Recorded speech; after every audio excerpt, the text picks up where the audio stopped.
प्रारब्ध के सभी दर्शकों को मेरा नमस्कार। मेरा नाम है संदीप आर के सिंह और आज हमारे साथ श्री रंजय त्रिपाठी जी हमारे घर पे। नमस्कार। भाग्य हमारा सौभाग्य।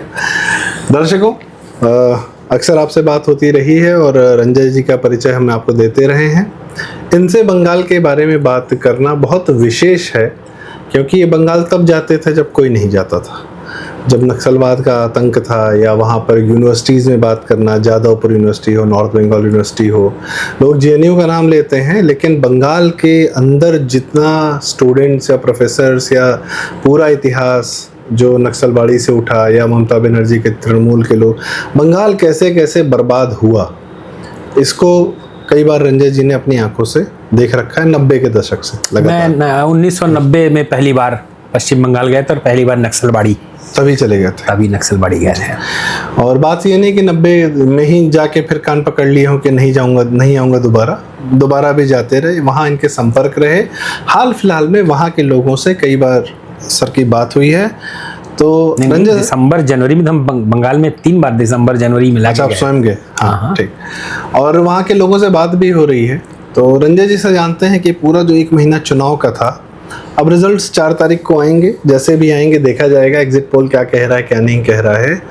पर बंगाल में यह चुनाव कैसा रहा, वहाँ की जनता ने क्या कहा, वहाँ की जनता ने क्या पहली बार स्वतंत्रता की सांस ली, थोड़ा सा आप जरा अनुभव बताइए। और वहाँ के लोग क्या कह रहे हैं यह भी हमें बताइए प्लीज। देखिए, जो हमारा जो ये तो सबसे पहले कई ऐसी अनकही चीज़ें हैं अंदर की जो ना कोई चैनल बात करता है, ना मीडिया में कोई आदमी बात करता है, ना कोई बात करता है। बहुत अच्छी चीज़ है। हमारे एक मित्र हैं पश्चिम बंगाल में, क्या होता है एक अलग सिस्टम है। कलकत्ता में ही मान लीजिए तो एक कुछ 40-50 घर के एरिया को पाड़ा बोला जाता है, थोड़ा सा बड़ा एरिया रहेगा उसको बाड़ी बोला जाता है। तो हमारे एक मित्र हैं, तो उन्होंने बताया कि SIR चल रहा है। ये पहले बताया जब चल रहा, पहले की बात है, दिसंबर जनवरी कुछ ही बात है, ऐसा पाड़ा वो बोल रहे हैं हमारे। और वो क्या होता है कि वो थोड़ा एक्टिव हैं, तो अपने पाड़ा का जो है वो बहुत सारा SIR का फार्म लेकर के मैच करना ये सब वो करते थे। तो उन्होंने मुझे बताया कि मैं एक घर है उस घर में गया, अब बोला कि भैया आपके घर में ये 12 लोग का है, इनका सत्यापन करा दो तो फिर SIR आपके घर कंप्लीट हो जाए। कह रहे 12 लोग कैसे, मेरे घर में तो रहते ही 5 लोग हैं। ये 12 कहाँ से आ गए? भाई देखो ये तुम्हारे नाम है। तो उन्होंने देखा कि उस लिस्ट में उनके मदर फादर जो 20 साल पहले जो डेथ हो चुकी है उनका भी नाम है, उनके दादा दादी का भी नाम है, उनके चाचा चाची का, और वो लोग ऑलरेडी जो है वो लोग स्वर्गलोकी हो चुके हैं, उनका सबका नाम है। और पिछले चुनाव तक 2024 के लोकसभा में उनके नाम से वोट पड़ा है। भाई वाह। तो वो बोले कि अब क्या होगा, तो उन्होंने बोला कि नहीं हम ये तो इनका तो छोड़ो, इनका वोट पड़ा। बोला हम भी वोट देने नहीं गया है 24 में, तो घर से निकल के, तो उसका भी वोट पड़ चुका था। अब 12 वोट जो है वो पड़े 2024 के लोकसभा चुनाव में, 12 वोट पड़े, जिसमें से 5 वो हैं जो जीवित हैं, उस घर में रह रहे हैं, और 7 वो हैं जो स्वर्गलोकी हो चुके हैं। लेकिन वोट 12 पड़े पूरे, 12 के 12 TMC को पड़े, क्योंकि अपने शरीर से तो कोई डालने नहीं गया वो, क्योंकि वो 5 लोगों ने बोले कि वो पाड़ा से निकलते, जैसे आप लोगों ने चुनाव में देखा होगा, पता नहीं अभी मीडिया में बहुत लोगों ने देखा होगा कि एक बंदा जो है चौराहे पे कुर्सी लगा के बैठ गया और उसने सबको बोल दिया कि कौन आ रहा है कौन जा रहा है। उनको देखिए क्या आता है कि कल जाएंगे तो आप जो अभी लोगों को क्लब कल्चर है, हमने तो उनके साथ बैठे कैरम खेला हुआ है, तो अब वो कुर्सी पे वो बैठा हुआ है। पहले यही होता था कि उसको वहाँ पे सबसे पहले वो जो आजकल आ रहा है बड़ा मीडिया फैला रही है और इस पे ऊपर जैसे क्लब कल्चर क्या होता है कि अब जैसे आप मान लीजिए आप कलकत्ता की इस एरिया में चले जाइए, मान लीजिए एक संभ्रांत सा इलाका जो कि पॉश इलाका माना जाता है, पार्क स्ट्रीट, ठीक, पार्क एवेन्यू, हमारा उनीश भाई वहीं रुके, पार्क लेन है ना। अब आप जाएंगे वहां पे तो उसी के आसपास में धर्मतल्ला, तालतल्ला, फलाना नहीं, आप देखोगे तो वो पुराने अंग्रेजों के जमाने की बहुत बिल्डिंग वहां बनी हुई है। उनके बनाने के स्ट्रक्चर क्या है कि एक पूरी बिल्डिंग बनी हुई है, फिर रोड है, फिर दूसरी, सारी बिल्डिंग एक दूसरे से कनेक्टेड नहीं है, दूर दूर है। तो हर बिल्डिंग के पास एक तिराहा या चौराहा निकलता है, तो उस तिराहे चौराहे के कॉर्नर पे एक कोई रसमलाई वाले की, चाय वाले की, तंबाकू वाले की दुकान होगी, उसके सामने एक छोटा सा जगह बना होगा, वहाँ पे एक छोटा सा 3 पटरी लगा होगा, वहाँ पे कैरम बोर्ड लगा होगा, शतरंज लगा होगा, वहाँ पे वो खेलते हैं, टाइम पास करते। हाँ वो, और उनको कम्युनिस्टों के ज़माने से जो है उनको वहाँ पे बैठ के वो खेलने का, लोगों पे नज़र रखने का कि कौन आ रहा है कौन जा रहा है, लोगों से वो बात भी करते हैं, उनसे उनका व्यूज़ पता लग जाता है कि ये कौन है, कहाँ है, किधर के हैं, इनकी क्या, ये सब चीज़ों का डेटा वो लोग बहुत पहले से इकट्ठा करके रखते थे। तो वो क्लब में होते थे, वो कैरम क्लब के लोग हैं या वो चेस क्लब के लोग हैं। फिर उसके बाद में आप जाओगे तो कुछ एक के बाद में एक छोटा ग्राउंड मिलेगा, वहाँ पे फुटबॉल क्लब चलता था। अब क्या होता है, ये सारे लोग जो इस चौराहे के कैरम क्लब ये वाले, वो एक बाद में जाकर के वहाँ पे मिले और फुटबॉल क्लब में सब ने अपनी अपनी रिपोर्ट वहाँ के कैप्टन को दे दिया और उनने ऊपर पहुंचा। बड़ा स्ट्रक्चर टाइप का ये सिस्टम रहता था, तो सब पता है। फुटबॉल, कैरम, चेस, ये सब बहाने थे हाँ, लोगों पर नजर रखने के लिए, कम्युनिस्ट स्टेट की तरीके, जैसे यूएसएसआर या चाइना या कंबोडिया में हुआ करता था। हाँ, तो अब वो क्या होता है कि वो उन्होंने नजर रखते, उनको पता रहता था। तो उसमें क्या होता, जब उनको पता रहता था कि जो बंदा उनको पूरी तरीके से उन्हीं के समर्थन में है तो जाओ वोट दो, और जो नहीं है उसको पता था कि घर में निकलना ही नहीं है वोट देने के लिए, नहीं तो ये हमारा जीना हराम करने इसी चौराहे पे बैठे हुए हैं। आज 2 गुंडे हैं, 4 गुंडे हैं, कल को 5 आएंगे, किसी को झापड़ मार के चले गए, कोई महिला उनकी जा रही, उनको छेड़ के उनको, तो लोग अपनी इज्जत बचाने के लिए फिर अपने घर से निकले ही नहीं वोट देने के लिए, जाओ। तो उसका वोट वहां पे कहीं कोई और जा करके वो उसने मार दिया, कर दिया, ये चल। तो ये चल। अब वो वाला इस बार जो है वो सिस्टम हो गया धराशायी। ये हमारे मित्र बोले कि अब क्या होता है, जो मैं वापिस उसी एसआईआर वाले पे आ रहा हूँ, उन्होंने बताया कि अब इस बार क्या हुआ है कि वो 12 वोट तो नहीं पड़े, जहां एक किसी को 12 वोट पड़ते थे वो नहीं पड़े, अब 12 की जगह पड़े हैं 5 वोट। अब 5 भी उसने डाले जो लोग जिन्होंने कभी वोट डाले नहीं गए। ओके, वो कभी वोट डाले नहीं गए, भले ही 60 साल का हो, लेकिन है वो फर्स्ट टाइम वोटर है, तो वोट डाले नहीं गया, लेकिन उसका वोट सदा से पड़ता रहा है।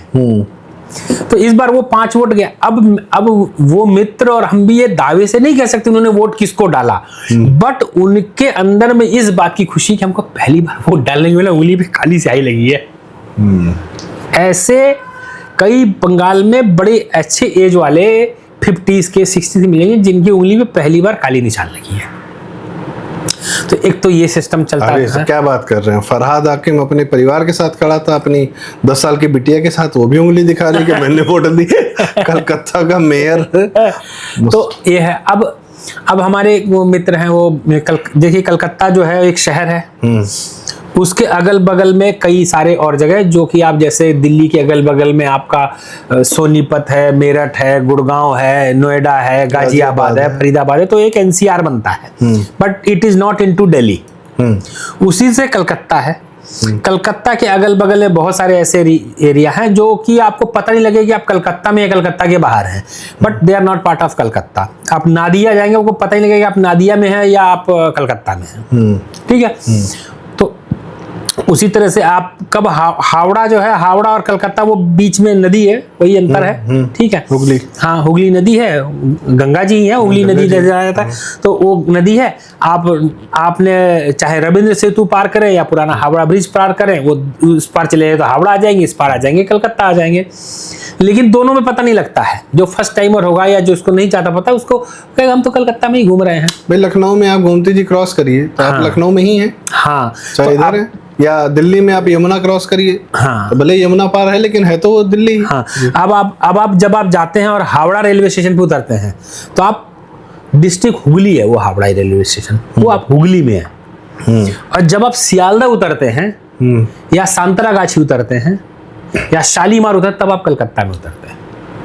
ओके, वो कलकत्ता नहीं, मेरे ख्याल से ये जो ये है शालीमार, ये भी हावड़ा में ही, हुगली में ही पड़ता है। क्योंकि उसके लिए आपको हुगली पार करके जाते उधर, तो अलग, तो पता ही लगता। अब क्या होता है, जैसे हमारे एक मित्र नादिया में रहते हैं, वो मुझे बोलते थे वोट देने में हम नहीं जाता है, क्या निकलेगा, खामखा वोट डालेगा, क्यों डालेगा वोट, नहीं डालेगा। तो हम लोग एक बार आ रहे थे, दूर गए थे कल्याणी, कल्याणी से वापस आ रहे थे, टैक्सी वो भी साथ में थे, बात करते कि उन्होंने बताया कि मुझे टाइम से जल्दी पहुंचना था, मेरे घर में तो मेरी बेटी है या मेरे वो कोई भी है, हम लोग 7 बजे बज जाता है, उसके बाद वो घर से निकलते नहीं है, उनको घर से निकलने नहीं देना है, वो उधर बहुत इधर वो गायब कर ले जाता है घर के लोगों को, छोटे बच्चों को गायब हो जाते हैं।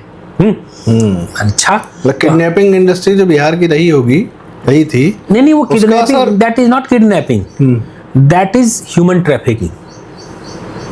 अरे किडनैपिंग अलग चीज होती है, ह्यूमन ट्रैफिकिंग अलग होती है। ओके, ठीक है। आप देखो हावड़ा चले जाओ रेलवे स्टेशन पे, सियालदा रेलवे स्टेशन चले जाओ, उतना भीड़ है ना, आप 2 लोग जा रहे हो, हाथ ऐसे छूटा, दूसरा बंदा किधर आपको पता नहीं लगेगा, इतनी भीड़, इतना वो, इतना, it's like a big huge ship, इस टाइप का आप जाओगे। वहां पे सांभरान से दिखने वाले लोग घूमते रहते हैं, कोई हाथ बच्चों का आपसे छूटा, आप थोड़ा सा कोई घबराया हुआ अलग छिटा हुआ बच्चा मिला, कुछ मिला, गायब। ट्रैफिकिंग। लड़की हुई तो ब्रोथल्स में, लड़का हुआ मानव अंग तस्करी बेचने के। आप जैसे आप हो या, और जो ये मेरे कहे पे बहुत लोगों को नहीं विश्वास होगा, आप गूगल पे भी जाइए और जाकर के सर्च कर लीजिए, तो आपको पता लगेगा कि पूरे वर्ल्ड में जब मेडिकल की पढ़ाई होती है, तो मेडिकल की पढ़ाई करने के लिए ह्यूमन स्केलेटन का बहुत इंपॉर्टेंट रोल होता है। अब तो खैर प्लास्टिक के स्केलेटन बना करके आर्टिफिशियल बिल्कुल बॉडी में क्या वो मेडिकल कॉलेज में स्टूडेंट को दे दिया था। किसी जमाने में एक्चुअल में स्केलेटन की जरूरत पड़ती थी। पूरे वर्ल्ड का सबसे बड़ा human skeleton supplier was Calcutta. आप यूरोप के मेडिकल कॉलेज में चले जाइए, लंदन, जर्मनी, मतलब यूके, जर्मनी, यहाँ वहाँ पे, तो वहाँ पे वर्ल्ड का सबसे बड़ा जो उन लोगों के यहाँ पे शिप कंटेनर भर भर के स्केलेटन, ह्यूमन स्केलेटन कलकत्ता के पोर्ट से जाते थे वर्ल्ड में सप्लाई करने के लिए। थी सिटी ऑफ जॉय, डोमिनिक लेपेयर, जिन्होंने फ्रीडम एट मिडनाइट भी लिखी, वो मैं पढ़ रहा था, और उसमें मुझे नहीं लगता कि उन्होंने बहुत डिटेल दिया है, पर फिर भी जो थोड़ा बहुत दिया है कि अंग तस्करी, मतलब ह्यूमंस को जानवर ही समझ के जो स्लेव ट्रेडिंग होती है, एक तो इस्लामिक तंत्र में स्लेव ट्रेडिंग अलाउड है, और फिर कम्युनिस्ट मिल गए, तो कम्युनिस्टों के यहाँ तो इंसान है ही नहीं, उसका तो सारा व्यापार कर लो, चाहे कुछ भी बेच लो। तो कम्युनिस्ट्स और इस्लामिस्ट्स का जो एकदम भयानक कॉकटेल है वो कलकत्ता था। तो अंग हो या जो भी जैसा आप बता रहे हैं, और इसमें भाई उसमें करेले पे नीम चढ़ा क्रिश्चियन मिशनरीज, वो भी लोग पूरा तंत्र, गरीब कलकत्ता के गरीबों की सेवा करने के लिए क्रिश्चियन मिशनरी तंत्र उतरा है, एनजीओ के लोग उतरे हैं, पता नहीं कौन कौन उतरा है, पर कलकत्ता की गरीबी से निजात नहीं दिला पा रहे। बस सेवा हो रही है। क्या सेवा हो रही है? कन्वर्जन हो रहा है, बेचा जा रहा है, कुछ भी किया जा रहा है। देखिए क्या होता है में, देखिए मैं एक अंतर और बताता हूँ कलकत्ता शहर में, और देखिए क्या चीजें कलकत्ता में सुधरनी चाहिए। हम कलकत्ता या एज ए बंगाली लोगों को हम क्रिटिसाइज नहीं कर रहे हैं। वहाँ का जो कम्युनिस्ट तंत्र से लेकर के, मतलब 60 से लेके अभी तक का जो कलकत्ता का या पश्चिम बंगाल का जो माहौल बना है, जो एडमिनिस्ट्रेटिव माहौल बना, जो नेतागिरी वाला नेता नगरी का जो माहौल बना, उसकी वजह से ये प्रॉब्लम है। हमें क्या क्या सुधारना है?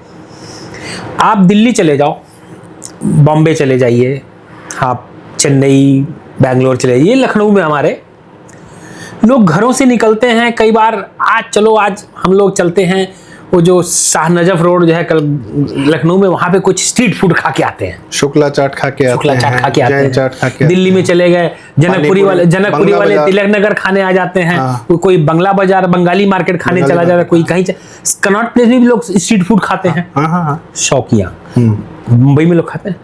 कलकत्ता में एक्चुअल जनता 70% जनता सड़क पे खाती है। कहाँ? घर में नहीं खाते? नहीं, वो सड़क पे उनकी खानी मजबूरी है, बिकॉज वहीं पे उनको उतना सस्ता खाना मिलेगा। वहीं पे आप कभी कलकत्ता के शहर में आप घूमो, आपको सड़क पे ही लोग मिलेंगे अपना सब कुछ फैलाए हुए, सड़क पे रहते हुए। It is not like street food. वो उनको खाना ही वही है, वो कहीं घर पे आके खा नहीं सकते।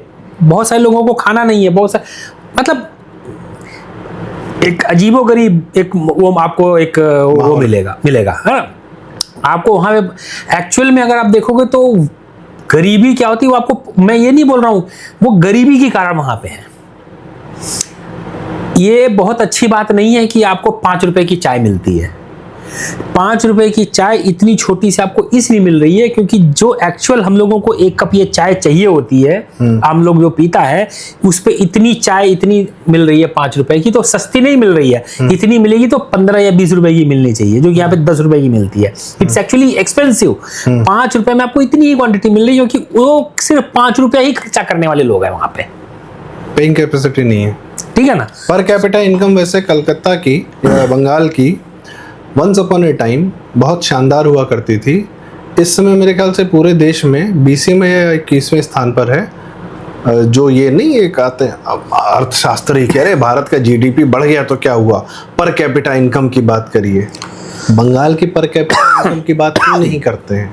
और बंगाल से निकले हैं वो अर्थशास्त्री जिनको नोबेल तक मिल जाता है। तो जितने अर्थशास्त्री हैं सब ने अनर्थ किया है और कभी किसी ने बंगाल की व्यवस्था सुधारने का प्रयास नहीं किया।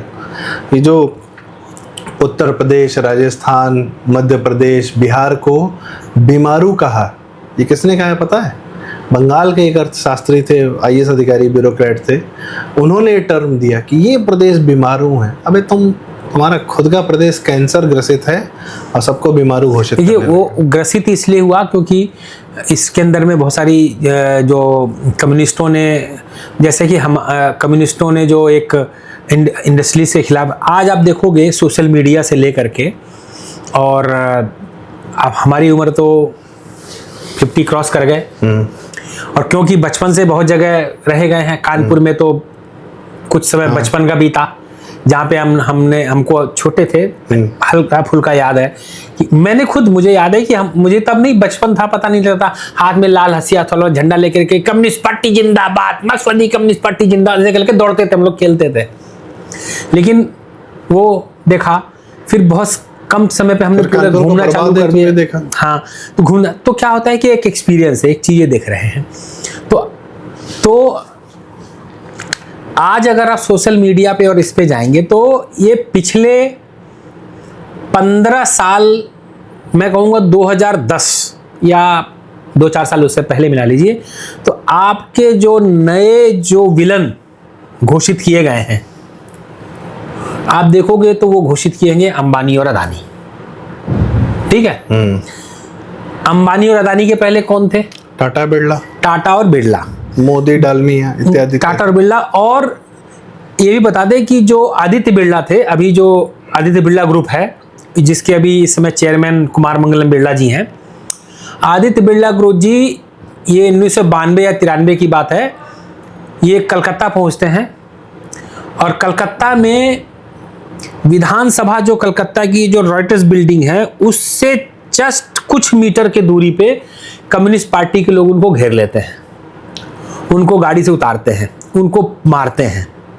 लिटरली आदित्य बिरला उनको पीटा जाता है। उस समय का आप मुकेश अंबानी तो नहीं कह सकते हैं, लेकिन उससे कम भी नहीं था। हाँ, वो उनको पीटा जाता है, उनके कपड़े उतार दिए जाते हैं, ही इज इनटू अंडरवियर, और उनको लगभग 1.5 किलोमीटर उनकी जुलूस निकाला जाता है कलकत्ता में, और वहां की पब्लिक ताली बजाती है और खुश होती है, नाचती है कि ये कर दिया।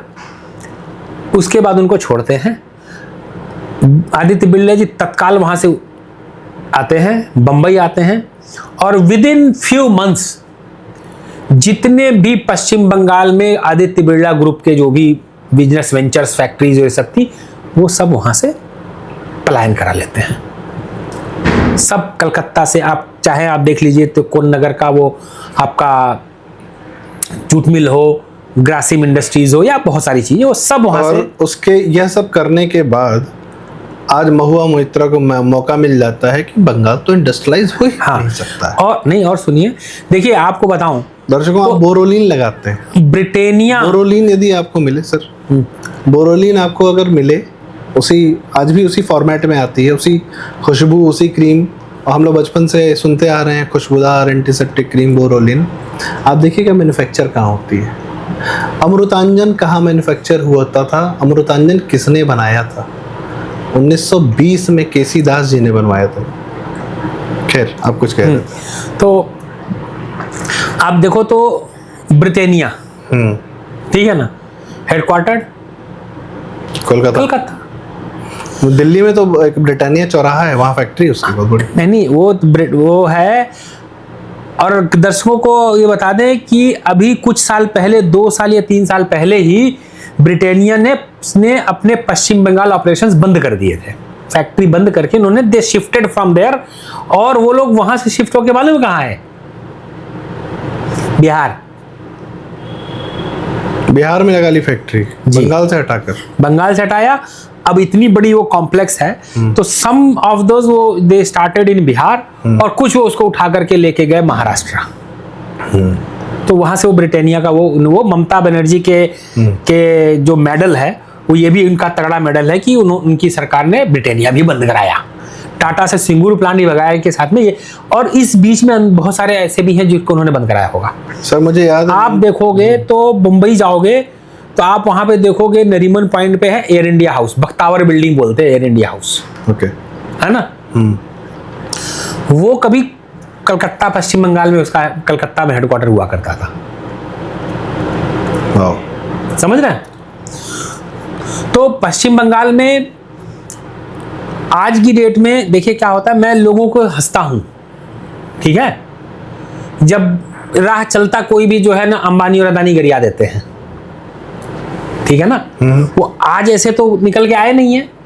एक बड़ा एम्पायर खड़ा करने के लिए कई बरस और कई पीढ़ियां लगती हैं। हम भी कुछ काम करते हैं, हम लोग भी एक कंपनी खोले हैं, 15 साल से मैं चला रहा हूं। How much we are struggling, जिसको करते करते यहाँ तक कुछ लाए हैं। हो सकता है हमारी अगली 1-2 पीढ़ी उसको वहां लेके जाए, और जब वो वहां पहुंचे तब वहां पे जाकर के लोग वहां गाली देना चालू करें, और ये ना देखें कि पीछे से जो बंदा आज प्राइवेट जेट लेकर के घूम रहा है, वो लखनऊ से गुवाहाटी, लखनऊ से चेन्नई, लखनऊ से जम्मू, लखनऊ से मुंबई, कभी जनरल में एक अटैची लेकर के उस पर बैठ करके भी सफर किया हुआ है।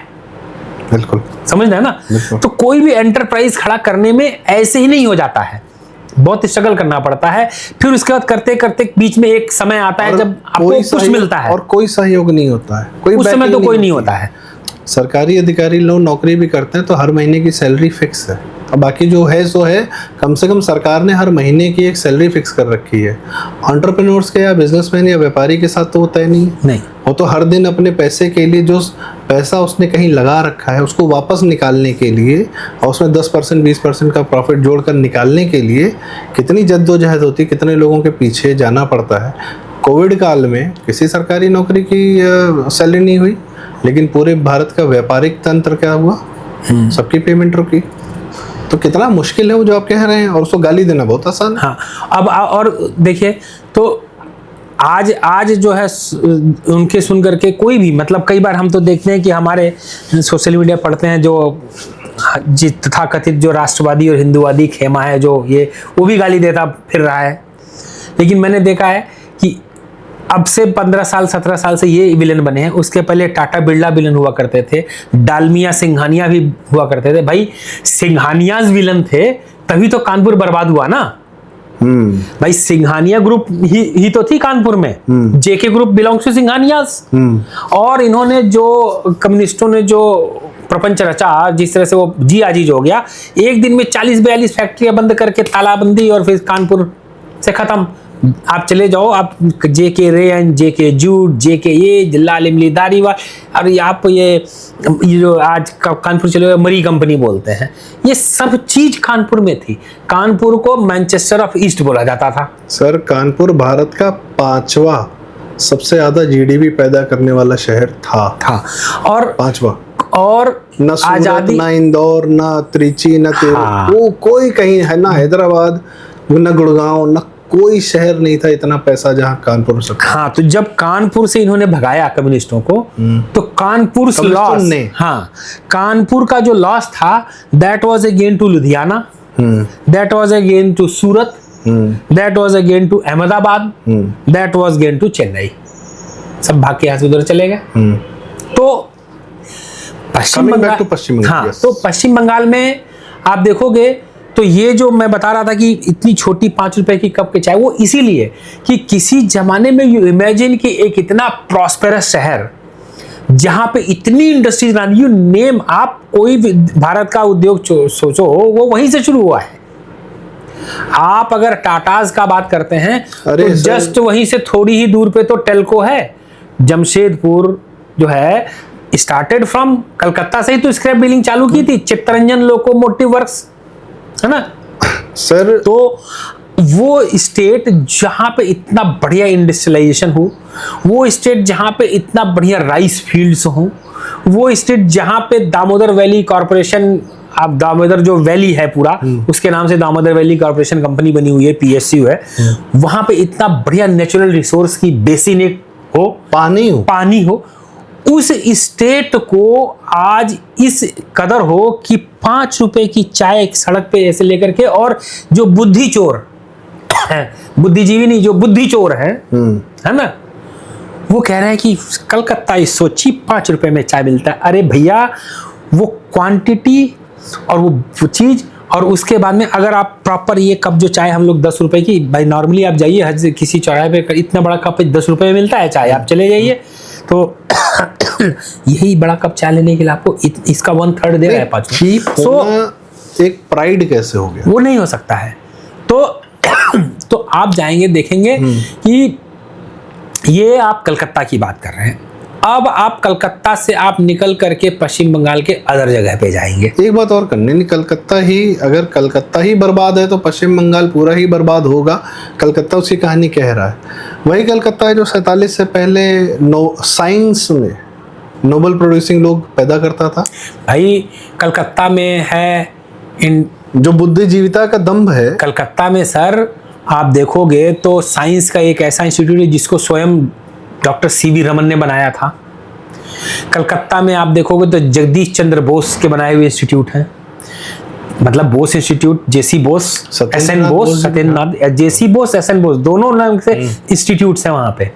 Cultivation of sciences C V Raman ji का बनाया हुआ इंस्टीट्यूट है। यूनिवर्सिटी, जादवपुर यूनिवर्सिटी, कितनी पुरानी यूनिवर्सिटी है, वहां पे आप देखोगे तो ग्लास एंड सिरेमिक का इतना बढ़िया रिसर्च इंस्टीट्यूट है। पहला आईआईटी भारत में 47 से पहले, हाँ, लेकिन शुरू तो कलकत्ता के ही किसी कैंपस से हुआ था, नेहरू ने नहीं बनाया था। एस्प्लेनेड में एक कोई जगह था, वहां से चालू हुआ था, वहां से चालू हुआ था, फिर बाद में उसको अलॉट किया गया हिजली, जो आप बोलते हो आईआईटी खड़गपुर। खड़गपुर तो एक बड़ा जगह है, but actually it is in Hijli. Hijli detention camp था एक। तो भारत का पहला जो जिस आईआईटी की हम बात करते हैं, वह उसकी शुरुआत कलकत्ता शहर से हुई थी।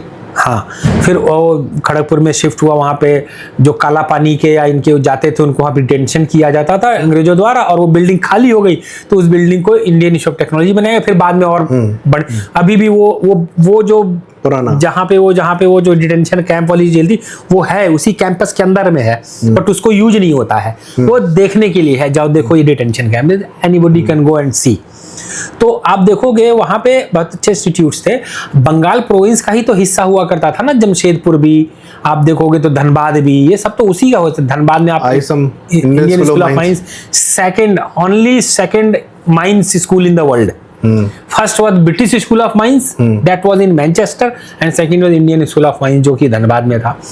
तो हर जिस स्टेट के पास, जिस प्रोविंस के पास इतनी सारी चीजें हों, उस प्रोविंस में का जीडीपी पूरे गिरा हुआ हो, उस प्रोविंस का पब्लिक गरीब हो, उस प्रोविंस में इतनी गुंडागर्दी हो, उस पर ये सारी चीजें हमें सुधारनी है। अब अगर इस चुनाव में अगर किसी तरीके से इस तृणमूल की गुंडागर्दी और इस तृणमूल के इस कंटिन्यूटी ऑफ वामपंथ का जो मिलता है, बस हुआ यही है कि 2011 में कम्युनिस्ट हारे हैं, तृणमूल जीते हैं, नए नाम में कम्युनिस्ट आ गए राज करने के लिए। नहीं, और भी विभत्स आईफोन के वर्जन नहीं आते, ultra pro, ultra pro max.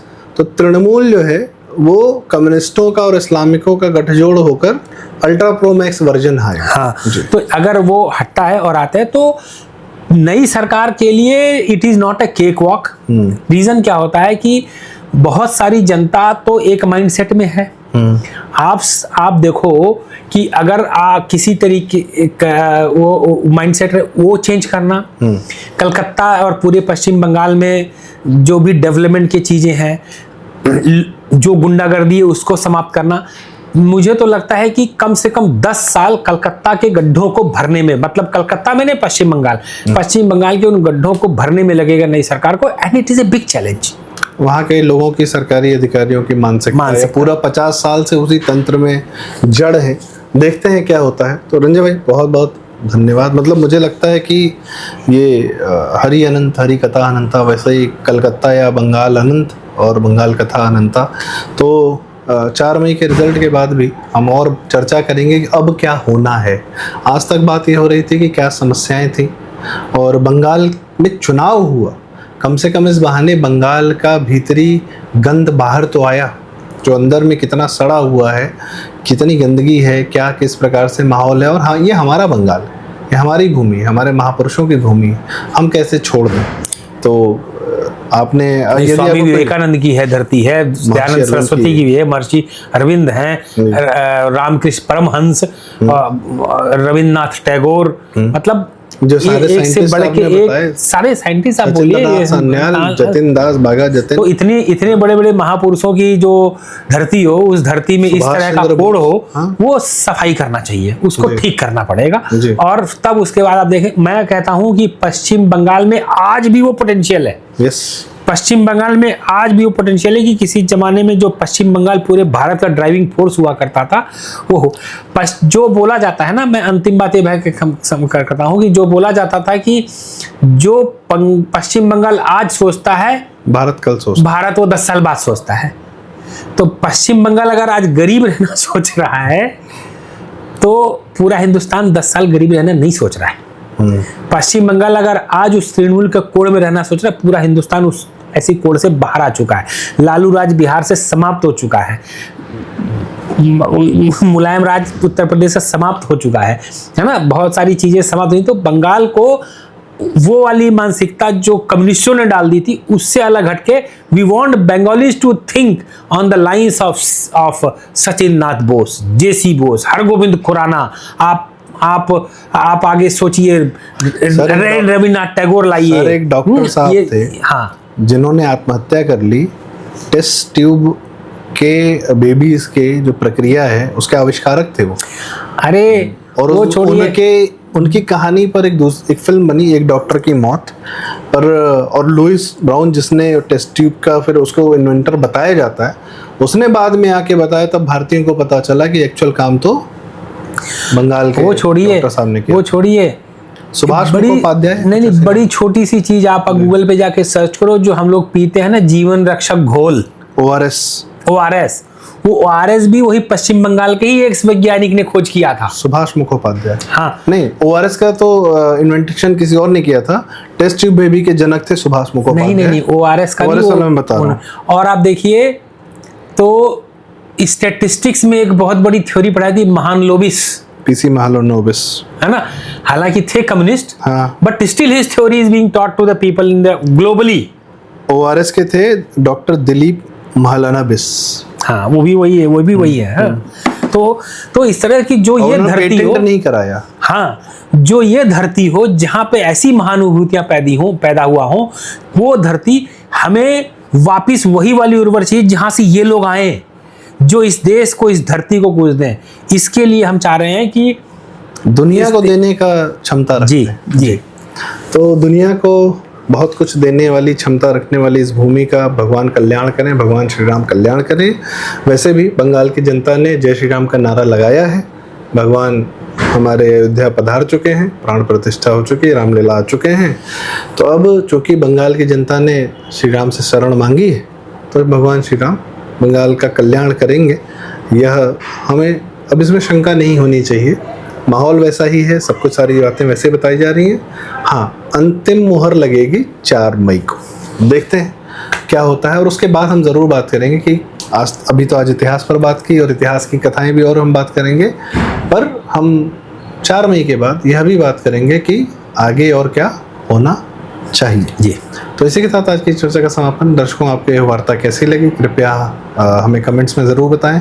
कृपया वीडियो लाइक करें, शेयर करें, चैनल ज़रूर सब्सक्राइब करें प्रारब्ध, और रंजय जी का फेसबुक पेज ज़रूर फॉलो करें, आपको मज़ा आ जाएगा इनको पढ़ के। तो इसी के साथ नमस्कार, जय श्री राम, जय माँ काली, जय श्री राम, जय श्री राम, जय माँ काली।